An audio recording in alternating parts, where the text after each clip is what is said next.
Wanted to tell you a little bit about our project we did this past fall, which involved putting in a new fireplace insert.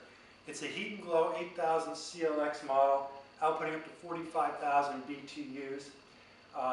It's basically replacing a 20-year-old system that basically put out a little blue flame the size that you might see in a gas stove that you cook on. In addition to the gas fireplace, we also took out the old surround that was in here, which was basically wood with a couple pieces of emerald green polished stone, and replaced it with a natural veneer stone.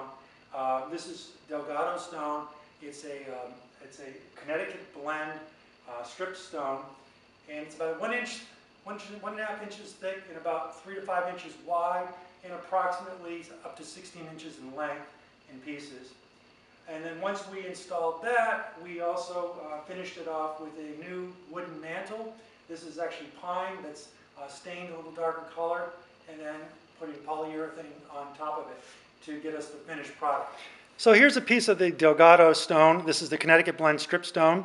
As you can see, it's real stone. It's about 6 inches wide by about 10 inches long. This particular piece, about 1.25 inches thick.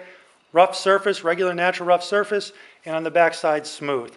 And how you attach this to the wall is we put a hardy backer board over the studs, and then using mortar, just put the stone, set the stone into the bed of mortar, and let it set up, and we get the finished product that you've seen. A couple pieces of information to give you in regards to this entire project from a cost perspective and installation process. Number one, the cost per square foot for installing this veneer stone with the material included, we got quotes between $85 and $97 per square foot. The cost of the mantle, which is about 6 feet long, about 6 inches thick, and about 8 inches extending out, about $600. The Heat and Glow 8000 CLX model that we have here, roughly $5,000 for the unit. Another $3,000 to $4,000 to have it installed. A couple pieces of information you need to think about. When you install or replace one of these gas inserts, all the ductwork that's inside this cavity here had to be replaced. The newer model almost will be guaranteed to require you to put a new ductwork in, which added quite a bit to the cost.